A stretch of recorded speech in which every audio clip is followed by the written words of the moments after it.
was one of the biggest medical scandals in British history.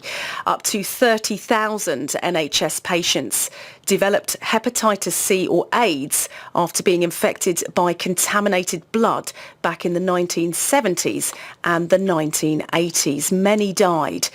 The remainder are living with very poor health.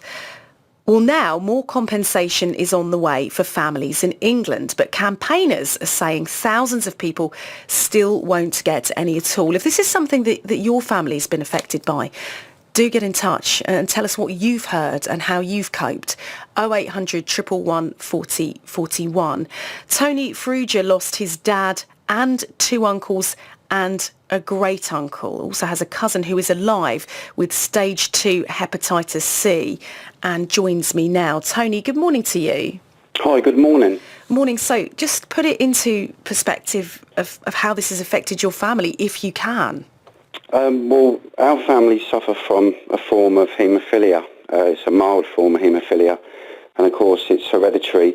So it was across an entire generation of my nan's children. Basically, they were 3 of the boys were haemophiliacs. They were all brothers. They were all infected through their treatment of factor VIII through the health service into the late 70s and 80s with hepatitis viruses and HIV. My father, he passed away quite quickly in 1986. He was sectioned under the Mental Health Act. Spent his last 6 months basically on a locked ward in London. Subsequently, we lost another uncle to HIV a bit later on. And then my third uncle, he died around about 2012. So it's been affecting the family for the best part of 34 years, and we've still got family members that are infected. So yeah, it's been horrific. The recent government announcement, firstly, could I just say it's not compensation. Compensation has never been paid. These are ex gratia payments made by the government for support. Right. So yeah, the recent announcement is just awful, really. We've got 3 family members that have died, all within that circle, all brothers. We've got 3 widows, and under the current announcement, they still won't get anything. The 2 of the widows will now be included. They never have before. This will be the first time that they've received support. But the 3rd widow has passed away, so that excludes that group within this family, and they're now having to see other family members receiving support for the same thing that their father died of. But because the widow is now passed away, they're excluded. And so for us, the announcement is a joke, really. So many families are excluded. Parents who lost children as well, they've been excluded. So this doesn't go anywhere near where it should. How can that be changed to help? What needs to be changed here? Well, firstly, it needs to be all-inclusive. It needs to include everyone that's been infected and affected, and we're affected. And they always announce that these schemes are to help the infected and the affected, and we're affected, and we get nothing at all. And that's been the case from day one. When these schemes were set up in the late 80s into the 90s, my father had already died. We were children. We were put in care homes because he was the main carer. And there's never been any recognition or support at all, and certainly not compensation. They have announced that they will look at a framework, but again, if you read the statement, it's in the wording. They'll look. That isn't action. That's just they're going to look. Well, Tony, as I listen to you talking, and then maybe a few other people across the county listening to this thinking the same, why is this taking so long, and why has this taken so long? It happened a long, long time ago. Why are we still at a position where these sorts of conversations are happening? And as you say, the government and other bodies are looking at things. Why has it been so slow in response to this, do you think? Well, I think firstly, obviously, a massive cover-up. I mean, it was certainly covered in the documentary that I and a few others took part in, called In Cold Blood. And I think the evidence is there and the inquiry's uncovering it. And I think they're just dragging their heels now, that they will wait as long as they can for as many to die. You know, people are dying at one every 4 days, and the government aren't doing anything. They're just putting things into place that are, well, we'll look at this, we'll look at that. And in the meantime, people continue to die. You know, by the time this does come to where the government have to admit liability, because they are liable for this, and that's being shown, you know, by the time it comes around, it could be another 160 people that have died. We've already lost 270 since the inquiry was announced. So families are continuing to suffer, well, more or less what we did. You know, people are losing their homes. Once the person who is on the scheme passes away, you know, prior to this announcement, the money stops. You know, this is only a first where this ex gratia payment is not compensation, has been paid to the widow. And then it's not straightforward, as I say. We've got 3 widows, one's died, so that family are excluded. And I think there's many others out there. There's children that lost both parents, so they haven't got a mother. They're excluded as well. It's absolutely disgraceful. Well, the government has acknowledged. Well, the government have acknowledged. I've got a statement. I'll bring that in full. But they've acknowledged this tragedy shouldn't have happened, and the inquiry has been set up to establish the truth and give families the answers they deserve. And I'll bring that whole statement in just a moment. But I also want to talk to you a bit about. You've mentioned some of the ways in which this has impacted your life, but how that felt really growing up, going through all of that and losing family members one by one. How does that affect you? Well, there was a lot of isolation, obviously, with the HIV stigma. We were isolated. I couldn't really tell people what my dad had died of, so that was quite difficult. He was having to lie. Then there was the stigma of HIV, the jokes, you know. It was right smack bang when all this started. And my dad died in 1986. We found out in 1985. And then it was coming through then, the jokes, and then having to watch. HIV is a terrible, terrible death. It wasn't just HIV for my dad. You know, a lot of these haemophiliacs, they were infected with a multitude of viruses. It wasn't just HIV. There was hepatitis B, hepatitis C, hepatitis. It's a whole alphabet of hepatitis and various viruses, parvovirus, herpes, all sorts, all through these blood products that they knew right from the inception of them being used, that there were risks. They knew that, and it's all coming out in the inquiry. That's the thing, and I think it's now time for the government to act strongly, and what they've just done isn't strongly. You know, it's left thousands of families still without any support, and there's never been compensation. I mean, obviously that's our ultimate goal, that they should pay compensation to the victims and their families. And, you know, they have in other countries. Ireland have got a compensation scheme, and there's no reason why the government can't implement this now instead of making people wait, because more will die. And it just tells me that they're just waiting for people to die. Tony, thank you for joining us on the show this morning, Tony Farrugia. Well, let's bring in Jason Evans, founder of the campaign group Factor 8, who also lost his father in 1993 after being infected with hepatitis C and HIV from contaminated blood. Jason, good morning to you.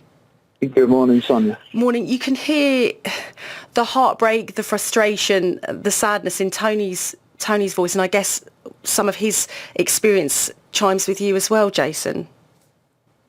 It does, and I mean, me and Tony we first met each other back in 2016 at a protest outside Parliament, and we've been campaigning together on this ever since, really.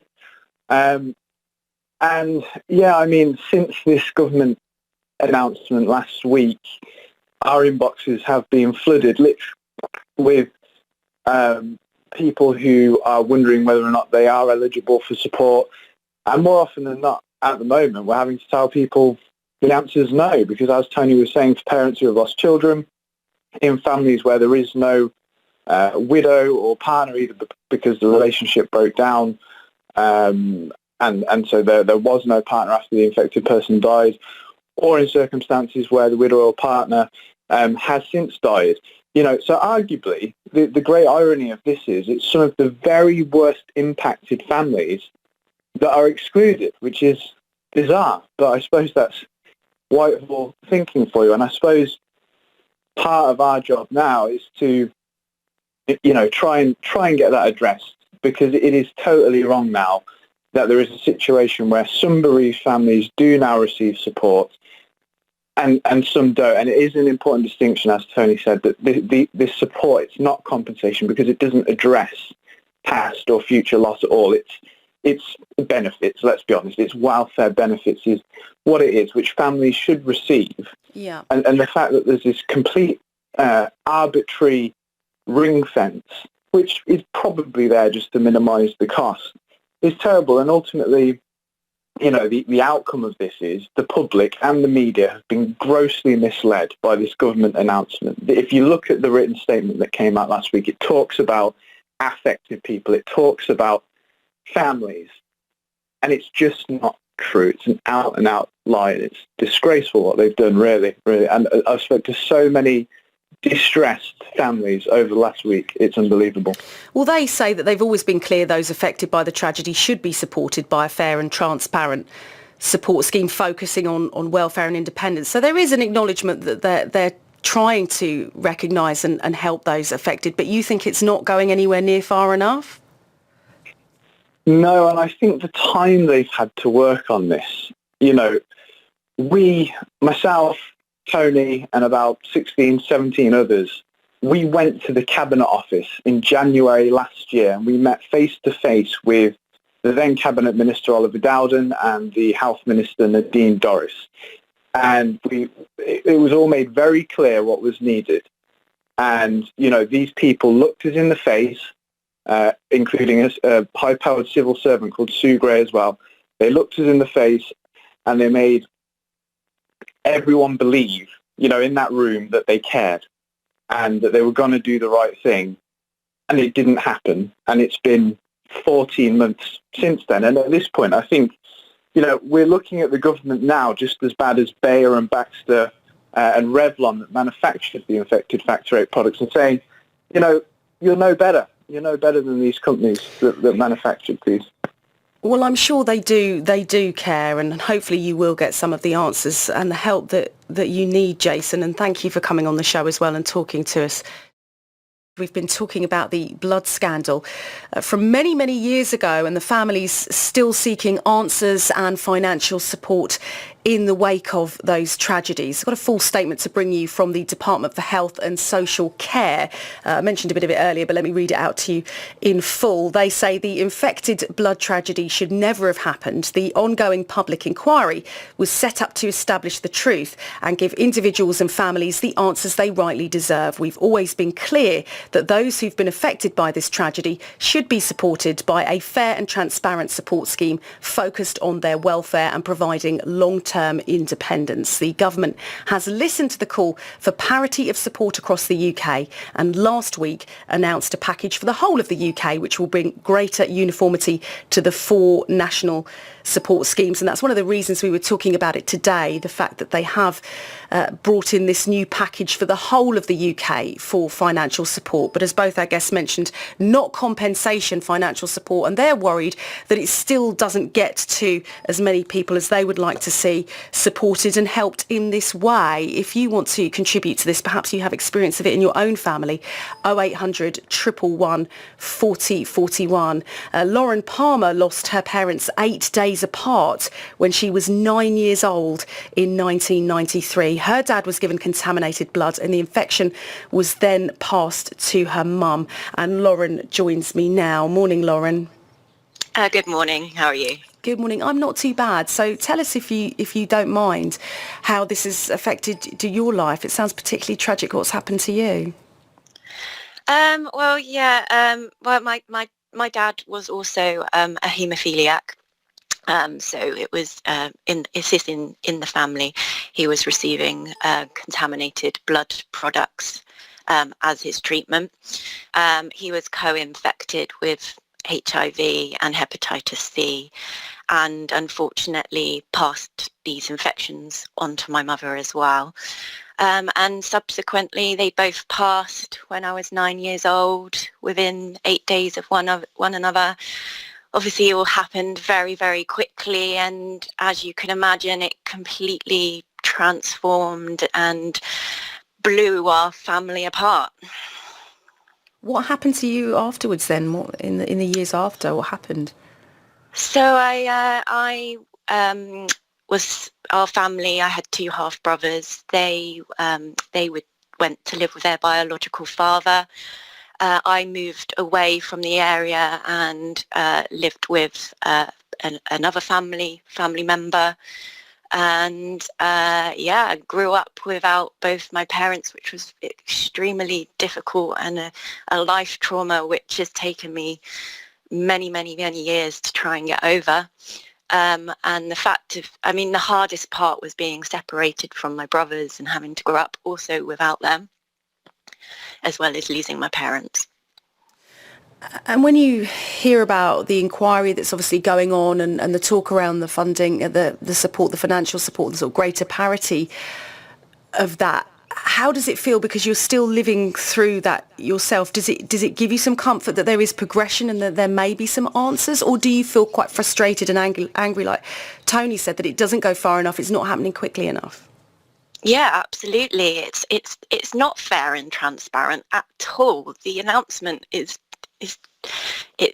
excluding so many people, and the worst thing is, if my mum was still alive, she would have been receiving support and our family would have had the support, but I've lost both parents and that means nothing. We've had to grow up and survive without anything, and I can't get my head around that and see the reasoning behind that, and the fact that there's other children out there that are in the same position, and there's parents who have lost children who are excluded, and it needs to include everyone that's been affected by this. Yeah, and do you think that will be looked at, or are you not hopeful? They always say that they're looking into things. It's just delaying tactics, as Tony said, and I'm not hopeful that it will ever really amount to anything. What would it mean to you, the financial support aside? That's sort of one thing, but you've also got this review going on separately. What would it mean to you to finally hear an outcome of that inquiry? I don't know if there's any sort of time frame on when that's likely to end or report back. You would know much more than me, Lauren. Do they have any ideas when it might finish? The inquiry is very extensive and it's going to take many years, and like Tony and Jason have both highlighted, people are dying every 4 days. People are dying now, and will have many more deaths by the end of the inquiry, which is why it's so important that action needs to be taken right away. It can't keep going on and on. I mean, the inquiry is there to uncover the truth, but that's not helping people that are suffering right now. And what would it mean for you to finally get some answers when that day comes? It would mean, I think it would be a lot of closure for everyone. Ultimately, we just want the government to just accept liability, because it's very apparent now with the evidence that they are to blame. Thank you very much for talking to us this morning, Lauren. Of course, that inquiry is still continuing. Might be quite a way off before we get an outcome, but that inquiry ongoing. Just a tragic story, hearing from so many families affected by it. Perhaps that's also affected your family from years ago, described as one of the biggest medical scandals in British history, and this was up to 30,000 NHS patients developing things like hepatitis C or AIDS after being infected by contaminated blood, and that dates back to the 70s and 80s. Many people dying, but also lots of people seriously ill as a result of that. So we'll keep an eye on that story and let you know if there's any developments around that.